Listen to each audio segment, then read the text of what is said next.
Hi friends, ಹಬ್ಬಗಳು ಬೇರೆ ಬರ್ತಾ ಇದೆ. ನಾವಿವತ್ತು ಹಬ್ಬ ಹರಿದಿನಗಳಲ್ಲಿ ಮಾಡುವಂತಹ ಸಾಂಪ್ರದಾಯಿಕ ಬೆಲ್ಲದ ಅನ್ನದ ಪಾಯಸವನ್ನ ಇವತ್ತಿನ ವಿಡಿಯೋದಲ್ಲಿ ಮಾಡ್ತಾ ಇದೀವಿ. ಎಲ್ಲರೂ ಒಂದೇ ಒಂದು ಕಂಪ್ಲೇಂಟ್ ಹೇಳ್ತಾರೆ, ಪಾಯಸಕ್ಕೆ ಹಾಲನ್ನ ಹಾಕಿದ ತಕ್ಷಣ ಹಾಲು ಒಡೆದು ಹೋಗುತ್ತೆ. ಬಿಸಿ ಇದ್ದಾಗ ಪಾಯಸ ತೆಳ್ಳಗೆ ಇರುತ್ತೆ, ಆದ್ರೆ ಹೋಗ್ತಾ ಹೋಗ್ತಾ ತಣ್ಣಗಾದ್ಮೇಲೆ ಪಾಯಸ ತುಂಬಾ ಗಟ್ಟಿ ಆಗತ್ತೆ. ಹಾಗಿದ್ರೆ ನಾವು ಯಾವ ಕನ್ಸಿಸ್ಟೆನ್ಸಿಯಲ್ಲಿ ಪಾಯಸವನ್ನ ಮಾಡಬೇಕು, ಈ ಎಲ್ಲವನ್ನು ಇವತ್ತಿನ ವಿಡಿಯೋದಲ್ಲಿ ನೋಡೋಣ. ಅಜ್ಜಿ ಸ್ಟೈಲಲ್ಲಿ ದೇವಸ್ಥಾನಗಳ ರುಚಿನ ಇವತ್ತು ನೋಡೋಣ. ನೀವಿನ್ನೂ ನನ್ನ ಚಾನಲ್ನ ಸಬ್ಸ್ಕ್ರೈಬ್ ಮಾಡಿಲ್ಲ ಅಂದರೆ ಪ್ಲೀಸ್ ಸಬ್ಸ್ಕ್ರೈಬ್ ಮಾಡಿ, ಹಾಗೆ ಬೆಲ್ ಬಟನ್ನ ಕ್ಲಿಕ್ ಮಾಡಿ. ನೋಡಿ ಫ್ರೆಂಡ್ಸ್, ಇವಾಗ ನಾನು ಮನೆ ಅಕ್ಕಿನ ತಗೊಂಡಿದ್ದೀನಿ. ಮನೆ ಅಕ್ಕಿನ ಚೆನ್ನಾಗಿ ಇವಾಗ ಬೇಯಿಸ್ಕೊಳ್ಳೋಣ. ಒಂದು ಕುಕ್ಕರ್ಗೆ 1 ಬೌಲ್ನಷ್ಟು ಅಕ್ಕಿಯನ್ನು ಹಾಕ್ಕೊಳ್ತಾ ಇದ್ದೀನಿ. ಹಾಕ್ಕೊಂಡು ನೀರನ್ನ ಹಾಕಿಬಿಟ್ಟು ಚೆನ್ನಾಗಿ ತೊಳ್ಕೊಳ್ಬೇಕು.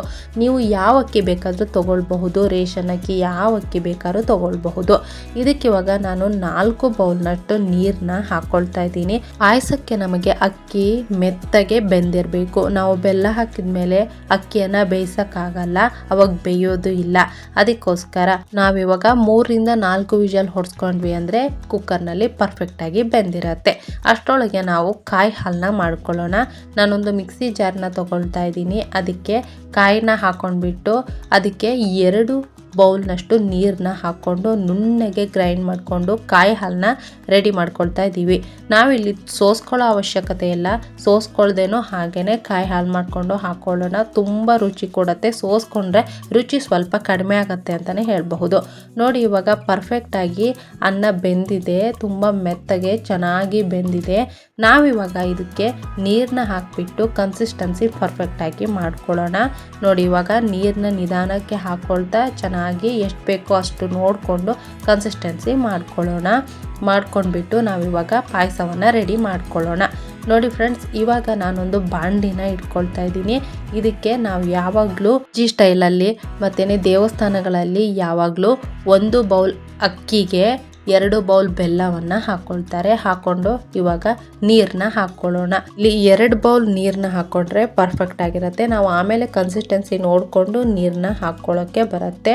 ನೋಡಿ, ಇವಾಗ ಬೆಲ್ಲ ಕರಗೋಕ್ಕೆ ಚೆನ್ನಾಗಿ ಬೆಲ್ಲ ಕರಗಬೇಕು ಅಂದರೆ ಇವಾಗ ನೀರನ್ನ ಹಾಕಿಬಿಟ್ಟು ಸ್ಟವ್ನ ಆನ್ ಮಾಡಿಬಿಟ್ಟು ಚೆನ್ನಾಗಿ ಕರ್ಕೊಳ್ಬೇಕು. ನೀವು ಬೇಕಿದ್ರೆ ನೀವು ಆರ್ಗ್ಯಾನಿಕ್ ಬೆಲ್ಲನ ತಗೊಳ್ಳಿ.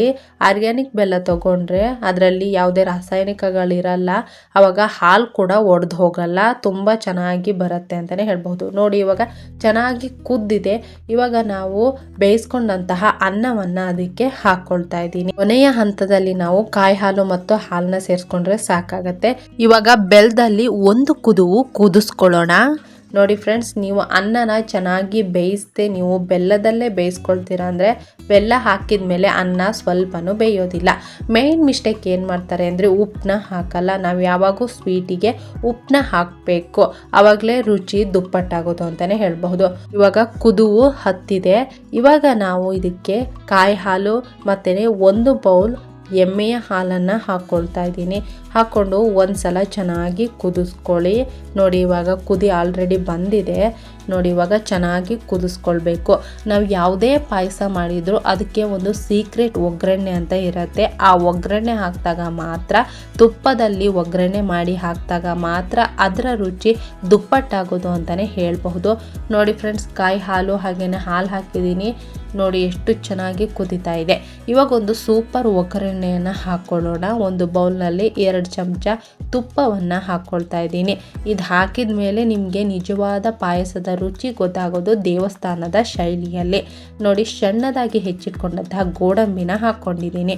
ಗೋಡಂಬಿನ ಈ ರೀತಿ ಕಟ್ ಮಾಡಿಕೊಂಡ್ರೆ ಪ್ರತಿಯೊಂದ್ಸಲ ಬಾಯಿಗೆ ನೀವು ಪಾಯಸನ ಹಾಕ್ಕೊಂಡ್ರು ಗೋಡಂಬಿ ಆದ್ರಿಂದ ಈ ರೀತಿ ಕಟ್ ಮಾಡಿಕೊಂಡು ಹಾಕ್ಕೊಳ್ಳಿ, ತುಂಬ ಚೆನ್ನಾಗಿರತ್ತೆ ಅಂತಲೇ ಹೇಳ್ತೀನಿ. ನೋಡಿ, ಇವಾಗ ಚೆನ್ನಾಗಿ ಇದು ಕೆಂಬಣ್ಣ ಬರೋವರೆಗೂ ಚೆನ್ನಾಗಿ ಫ್ರೈ ಮಾಡ್ಕೊಳ್ಬೇಕು.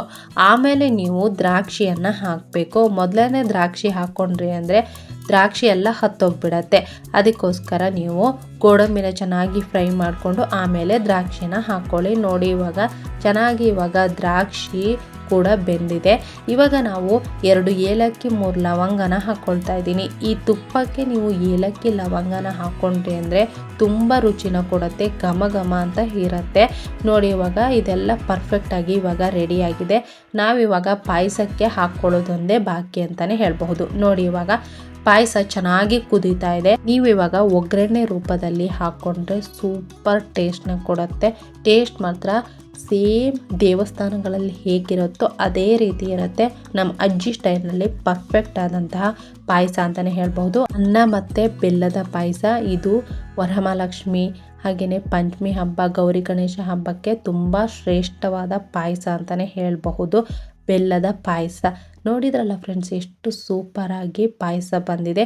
ನೀವೇ ನೋಡಬಹುದು ಕನ್ಸಿಸ್ಟೆನ್ಸಿನ. ನಾನು ನಿಮ್ಗೆ ತೋರಿಸ್ತಾ ಇದ್ದೀನಲ್ಲ, ಈ ಕನ್ಸಿಸ್ಟೆನ್ಸಿ ಪರ್ಫೆಕ್ಟ್ ಆಗಿರುತ್ತೆ ನೋಡಿ. ಸ್ವಲ್ಪನಾದ್ರೂ ಗಟ್ಟಿಯಾಗಿದೆ ಅಂತ ಇದು ಕೊನೆವರೆಗೂ ಇದೇ ತರನೇ ಇರುತ್ತೆ. ಇಷ್ಟೇ ಕನ್ಸಿಸ್ಟೆನ್ಸಿಯಲ್ಲೇ ಇರುತ್ತೆ, ಗಟ್ಟಿ ಆಗೋದಿಲ್ಲ. ಮನೇಲಿ ಒಂದ್ಸಲ ಟ್ರೈ ಮಾಡಿ ಹೇಗೆ ಬಂದಿದೆ ಅಂತ ಕಮೆಂಟ್ ಬಾಕ್ಸ್ ನಲ್ಲಿ ತಿಳಿಸಿ. ನೋಡಿದ್ರಲ್ಲ ಫ್ರೆಂಡ್ಸ್, ನಿಮ್ಗೇನಾದ್ರೂ ಈ ವಿಡಿಯೋ ಇಷ್ಟ ಆಗಿದ್ರೆ ಒಂದು ಲೈಕ್ ನ ಕೊಡಿ, ಹಾಗೇನೆ ಸಬ್ಸ್ಕ್ರೈಬ್ ಮಾಡ್ಕೊಳ್ಳಿ. ಅದ್ರ ಜೊತೆಗೆ ಕಮೆಂಟ್ ನ ಮಾಡಿ ನೀವು ಹಬ್ಬಗಳಲ್ಲಿ ಯಾವ ರೀತಿ ಪಾಯಸ ಮಾಡ್ತೀರಾ ಅಂತ. ಇಲ್ಲಿವರೆಗೂ ವಿಡಿಯೋ ನೋಡಿದ್ದಕ್ಕೆ ಧನ್ಯವಾದಗಳು.